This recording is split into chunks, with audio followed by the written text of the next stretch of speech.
बांग्लादेश ने एक बार फिर दिया धोखा, यानी कि भारत को जो मोंगला पोर्ट प्रोजेक्ट है बांग्लादेश में, वहां पर 110 एकड़ जमीन जो कि भारत को दी गई थी, मतलब एलोकेट की थी, वो अब बांग्लादेश ने चाइना को दे दी।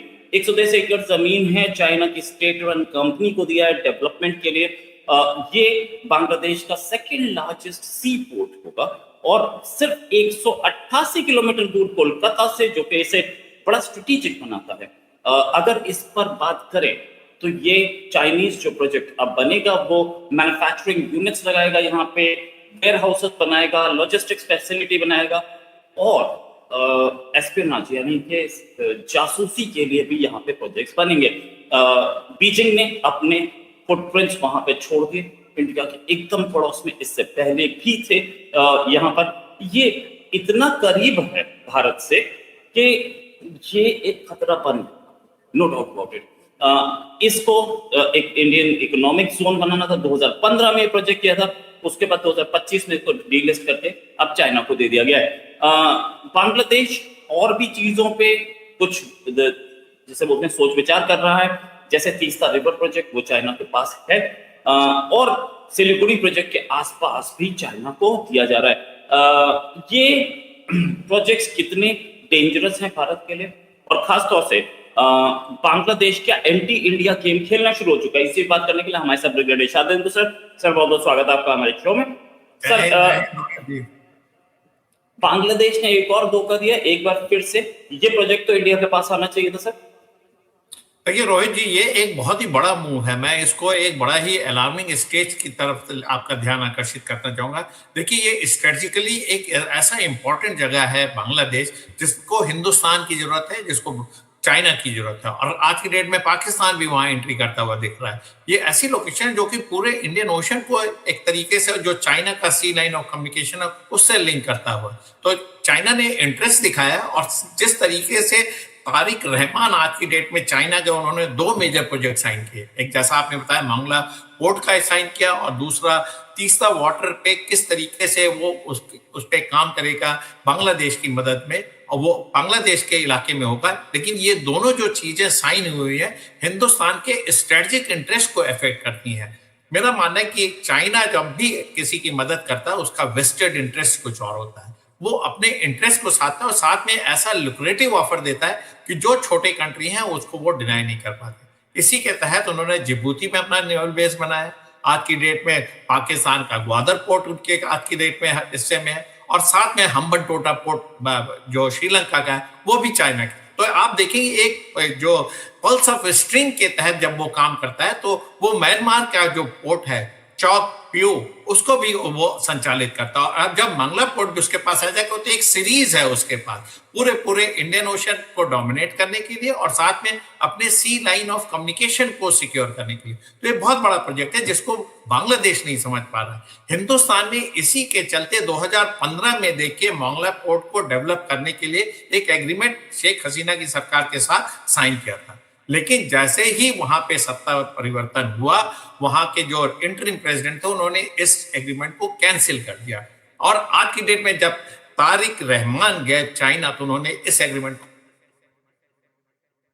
क्या वहां पे चाइना देखे मंगला पोर्ट को जब डेवलप करेगा, तमाम सिविक कम्युनिटीज आएंगी, वहां कंटेनर सर्विसेज आएंगी, वहां लॉजिस्टिक हब बनेगा, और साथ में जैसा आपने बताया कि एक तरीके का सर्विलेंस, तो बांग्लादेश को बेस इस्तेमाल करेगा। और जब वो तीस्ता वाटर के लिए भी जब काम करेगा, तो एक तरफ उसने डोकलाम में देखिए अपना प्रेजेंस बना रखा, ट्राई जंक्शन है जहां पे उसका एक डिकेड पहले कुछ भी अस्तित्व नहीं था, लेकिन अब उसने डोकलाम में अपने शेड बना लिए, इंफ्रास्ट्रक्चर डेवलप कर लिया है। तो ट्राई जंक्शन को डोमिनेट करेगा, सिलीगुड़ी कॉरिडोर को डोमिनेट करेगा, और बांग्लादेश में जब वो तीस्ता वाटर पे काम करेगा, तो उसके डैम बनाने के लिए, उसके वाटर को डाइवर्ट करने के लिए, और उसका कैसे इस्तेमाल करना है, वहां पे उसकी प्रेजेंस हो जाएगी। तो एक तरीके से उसने सिलीगुड़ी कॉरिडोर को नॉर्थ और साउथ दोनों से पकड़ लिया। और साथ में जब आप बांग्लादेश का बांग्ला पोर्ट को डेवलप करेंगे, और साथ में आपके पास म्यांमार का जो पोर्ट है वो आपके पास है, जिसको चौक प्यू बोला जाता है, वो कोको आइलैंड पे आपने म्यांमार से एक एग्रीमेंट डेट लगा रखा है या ओशनोग्राफी डेट लगा रखा है, जो ओशनोग्राफी की कंप्लीट डिटेल्स आपको देता रहता है। तो एक पूरा पूरा स्ट्रिंग आपको मिडिल ईस्ट तक ले जाता है, जो कि एक तरीके की सिक्योरिटी देगा। मेरा कहने का इसी के तहत देखिए हिंदुस्तान ने क्या किया है, उसको काउंटर करने के लिए निकोबार आइलैंड प्रोजेक्ट को आगे बढ़ा रहा है। तो आप एक चाल चलोगे, हिंदुस्तान उसका अल्टरनेटिव ढूंढेगा, लेकिन ये अंत होता हुआ नहीं दिख रहा। अल्टीमेटली इस इलाके के डोमिनेंस की बात है और बांग्लादेश इसको नहीं समझ रहा है, उसकी सॉवरेनिटी अफेक्टेड होगी। और आगे आने वाले दिनों में जैसे हम्बनटोटा पोर्ट श्रीलंका के हाथ से निकल गया और पाकिस्तान को आर्थिक रूप से गुलाम बना लिया, वही हाल बांग्लादेश का होना चाहिए। बांग्लादेश को समझना चाहिए कौन उसका स्ट्रेटेजिक पार्टनर है। 4000 से ज्यादा की किलोमीटर हिंदुस्तान के साथ उसका बॉर्डर है, वो हिंदुस्तान के बरखलाफ नहीं जा सकता, उसको ये समझना पड़ेगा। लेकिन इस तरीके के जो मोमेंटरी मोमेंट होते हैं उसको वहां की सियासत नहीं समझती। वहां एक तरीके का रेडिकलाइजेशन, रोहित जी आपको पता है किस तरीके से हुआ था, जिस तरीके से वहां पे बदलाव हुआ, बदलाव के बाद रेडिकलाइजेशन हुआ, एंटी इंडिया सेंटिमेंट, आईएसआई के लोग, पाकिस्तान आर्मी के जनरल वहां रैकी कर रहे हैं, तमाम तरीके की गतिविधियां कर रहे हैं। तारिक अनवर को अपना एक मॉडरेट लाइन लेना पड़ेगा, आपको हिंदुस्तान के साथ आना पड़ेगा। लेकिन इस तरीके के डील जब साइन हो जाती तो हिंदुस्तान के लिए आज की डेट में डिसएडवांटेज है। हिंदुस्तान इसको काउंटर करने के लिए अपने काउंटर मूव चलेगा और वो चल चुका है और हमने इसकी तैयारी भी कर रखी।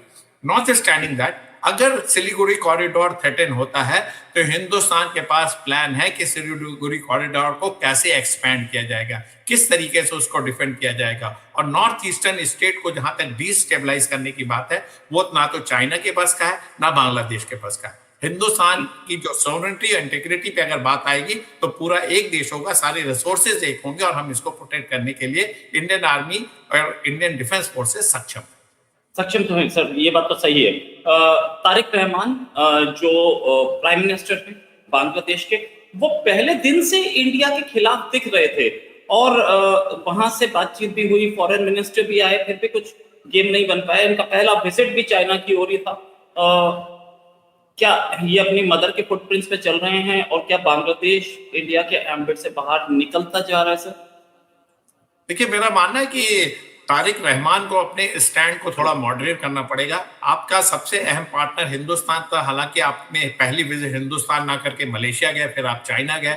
आप कब हिंदुस्तान आ रहे हैं ये आपको देखना पड़ेगा, क्योंकि आपका इंटरेस्ट यहाँ लाई करता है। हिंदुस्तान आपका एक स्ट्रेटेजिक पार्टनर है। जिस तरीके से जो तमाम हमारे जो ट्रेड होते हैं, आज की डेट में 14 से 18 बिलियन डॉलर का हमारा एनुअल ट्रेड है, जिसमें तमाम तरीके की सहूलतें, पावर, आईटी, इंजीनियरिंग टूल, तमाम तरीके की चीजें हम आपको मदद पहुंचाते हैं, इवन पेट्रोलियम प्रोडक्ट्स हम आपको देते हैं। तो आपको अपने हिंदुस्तान की अहमियत को समझना पड़ेगा। और वहीं हिंदुस्तान आपसे कई तरीके के जूट प्रोडक्ट, रेडीमेड गारमेंट, तमाम तरीके के इंपोर्ट करता है। तो एक ऐसी लोकेशन में आप हैं और आपकी इंडिपेंडेंस को दिलाने के लिए हिंदुस्तान की आर्मी, हिंदुस्तान ने कितना बड़ा सफरिंग किया, इन सारी चीजों को आपको समझना पड़ेगा। और प्लस जो हमारा कल्चरल एफिनिटी है बंगाल का बांग्लादेश के साथ, और जिस तरीके से cultural people to people exchange है, उसको भी आपको मद्देनजर रखना होगा। आपको इन रेडिकल थॉट से बाहर निकलना पड़ेगा। आप क्यों हिंदुस्तान अभी तक नहीं आ रहे, ये आपकी सोच बताएगी। कहीं ना कहीं वहां वो आप फंडामेंटलिस्ट फोर्सेस के आप गिरफ्त में अभी भी फंसे हुए हैं। आज अभी तक आप जमात के लोगों को पूरी तरीके से एंटेगनाइज नहीं करना चाहते। आप एंटी इंडिया सेंटीमेंट को राइड करना चाहते हैं बांग्लादेश में, जो कि आपके हित के लिए नहीं है। लेकिन देखिए, मोहम्मद यूनुस की सरकार से ये वाली सरकार बेहतर है, ऐसा मैं मानता हूं। आगे आने वाले दिनों में धीरे धीरे स्टैंड सॉफ्टन होगा, जैसे जैसे मेच्योरिटी आएगी, अंडरस्टैंडिंग होगी, जमात के इल इफेक्ट आपको अपने सोशल सिस्टम में दिखेंगे, तब आप डेफिनेटली हिंदुस्तान की तरफ मुख करेंगे। लेकिन ऐसा ना हो तब तक देर हो जाए। विजिट ड्यू है, देखिए रोहित जी कब आते हैं। और हिंदुस्तान को अगर इनिशिएटिव लेना पड़े, हिंदुस्तान के हाई कमिश्नर वहां पे हैं, एक इनिशिएटिव लेके उनकी विजिट को शेड्यूल करना बहुत जरूरी है, क्योंकि ये एक ऐसा देश है जो हिंदुस्तान के लिए बहुत ही महत्वपूर्ण है। इससे हमारे नॉर्थ ईस्टर्न स्टेट कॉन्टैक्ट में आते हैं, म्यांमार पे कंट्रोल होता है, हमारे साउथ ईस्ट एशियन कंट्री की एक्सेसिबिलिटी है, और साथ में अंडमान निकोबार का जो कनेक्शन है वो अपने आप में एक बहुत मजबूती प्रदान करता है। तो ओवरऑल हम इसको खो नहीं सकते, ऐसा मेरा मानना है। और चाइना के बढ़ते हुए कदम को हमें रोकना है, नहीं तो ये कंट्री अगर टर्मोइल की स्थिति में चला गया, आतंकवादियों को सहायता देना शुरू कर दिया, तो हम बैक टू 70s में पहुंच जाएंगे। 60s एंड 70s में जब इंसर्जेंसी नॉर्थ ईस्टर्न स्टेट में होती थी, तो ऐसा ना हो कि हमें एक्सेसिव एफर्ट करना पड़े, एक्सेसिव डिप्लॉयमेंट करना पड़े फौज का इस नॉर्थ ईस्टर्न स्टेट में लॉ एंड ऑर्डर को मेंटेन करने के लिए। और नॉट विथ स्टैंडिंग दैट, हमारा एक अहम पार्टनर रहा है और इसके थ्रू हम अपने जो इंटरेस्ट है उसको परस्यू कर सकते हैं, ऐसा मेरा मानना है। इसका इसका तरीका क्या सुधारने का? हम बांग्लादेश से सारी बात कर चुके, बांग्लादेश को हर एंगल से बात कर ली। बांग्लादेश के पास हमने बिजली सप्लाई भी रोकी थी क्योंकि अडानी को पैसा नहीं दिया था, तो वो बिजली सप्लाई रोकी थी। लेकिन इसका कोई मिलिट्री सॉल्यूशन तो मुझे नहीं दिखता। परहैप्स हो सकता है आप थोड़ा बेटर समझते हो, लेकिन मुझे नहीं लगता। हाँ, इसमें डिप्लोमेटिक सॉल्यूशन है क्योंकि वहां पे अब दिनेश त्रिवेदी जी पोस्ट हुए हैं। दिनेश त्रिवेदी बहुत आला दर्जे के पॉलिटिशियन, इन द सेंस के बड़े काबिल पॉलिटिशियन हैं और उनका लोहा सब मान चुके हैं। दिनेश त्रिवेदी जी पोस्टेड हैं वहां पर, उन्होंने जाकर काम भी शुरू कर दिया है। एलिवेट किया गया है बांग्लादेश के हाई कमिश्नर की रैंक को कैबिनेट मिनिस्टर की रैंक के बराबर। ये इसका सॉल्यूशन क्या? मतलब वहाँ पाकिस्तान भी एक्टिव है, बांग्लादेश भी पाकिस्तान भी एक्टिव है, यूएस भी एक्टिव है, चाइना भी एक्टिव है। सिर्फ हमारे से ही प्रॉब्लम आ रही है। क्या रीजन है और उसका तरीके, किस तरीके से इसको सॉल्व किया जा सकता है? सर, फाइनल क्वेश्चन आपसे। देखिए रोहित जी, इसका आंसर आपने अपने सवाल में ही निहित है, क्योंकि डिप्लोमेटिक एफर्ट हिंदुस्तान के जारी है और यही एक सोल्यूशन है। जो हमने अपना हाई कमिश्नर वहां पोस्ट किया है, एक सीजन पॉलिटिशियन है। अगर आप किसी डिप्लोमेट को बोलते तो शायद वो उसको अंजाम ना दे पाए। वो इस सारी चीजों को समझते हैं और वो वेस्ट बंगाल से हैं। हमारे म्यूचुअल अंडरस्टैंडिंग जो बांग्लादेश के साथ 80s में था या 2000 की सीरीज में था, उस समय के अगर हम स्तर पे जाएं तो एक बेहतर रिलेशन एस्टेब्लिश हो सकता है।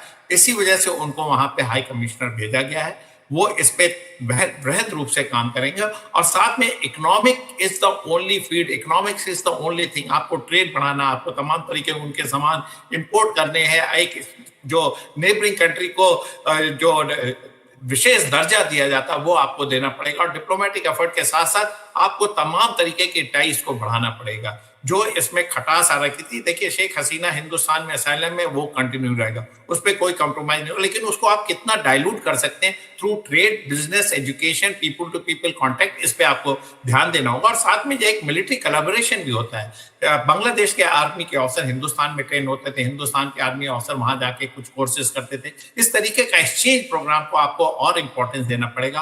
आपको हिंदुस्तान को 2 कदम आगे बढ़ना पड़ेगा क्योंकि वो छोटा देश है और उस पर चाइना की नजर है, तो आपको उसको अपनी गिरफ्त से बाहर नहीं जाने देना। और साथ में पाकिस्तान के प्रेजेंस को अगर काउंटर करना है तो आपको जो उनके प्राइम मिनिस्टर हैं तारिक रहमान, उनके साथ लगातार आपको डिप्लोमेटिक लेवल पे अपने कांटेक्ट को बनाना। और एक तरीके का जो आपका पावर सप्लाई और जो आपके आईटी इक्विपमेंट है, जो जिस तरीके का आप सहयोग दे रहे हैं, उसको कंटिन्यू रख के एक तरीके का आपको सौहार्दपूर्ण वातावरण बनाना पड़ेगा। आप उससे मिलिट्री एक्शन की हिंदुस्तान उम्मीद ना करे क्योंकि छोटा देश है। अगर आप उस पर मिलिट्री एक्शन करते या किस तरीके का दबाव बनाते हैं तो शायद वहां रेडिकलाइजेशन को और आगे मौका मिलेगा और इस तरीके से जिस तरीके से माइनॉरिटीज पे हमले वो बढ़ सकते हैं। तो सोल्यूशन तो डिप्लोमेटिक सोल्यूशन है और साथ में हमारे ट्रेड एंड कॉमर्स की जो मिनिस्टर हैं वो विजिट करें, उनसे म्यूचुअल एक्सचेंज पे तमाम चीजों को आदान प्रदान करें। यहाँ सोल्यूशन मेरे को दिखता है। और साथ में अपना स्ट्रेटेजिक विजन हिंदुस्तान ना छोड़े। जो ग्रेटर निकोबार पे आपके प्रोजेक्ट चल रहे हैं उसको जल्दी से जल्दी कंप्लीट करें, जो सो दैट कि अगर चाइना ने कोई मूव चला तो आप उसको काउंटर करने के लिए तैयार हैं। अगर निकोबार का प्रोजेक्ट जल्दी इंप्लीमेंट होके एक्शन में आया जाता है तो तमाम जो चाइना के मूव हैं, जो बे ऑफ बंगाल या इंडियन ओशन में अपने सी लाइन ऑफ कम्युनिकेशन को सिक्योर करता है, जो स्टेट ऑफ मलाक्का तक जाता है, वो सारी चीजें एक मूव में आप उसको कंट्रोल कर लेंगे। तो इस पे भी एक्शन हमें जल्दी से जल्दी लेना होगा। और जो एफर्ट है इंडियन गवर्नमेंट का, इस पे हम राइट डायरेक्शन में जा रहे हैं। एक ऐसे सीजन पॉलिटिशियन भेजा जो बंगाल नॉर्थ ईस्टर्न स्टेट की समस्या समझता और जो एक एक्सेप्टेबल फेस है उसको आपने डाला है। तो मेरा मानना आगे आने वाले दिनों में हमारे रिलेशन और इंप्रूव होंगे और जल्दी ही तारिक रहमान की हिंदुस्तान का विजिट होगा।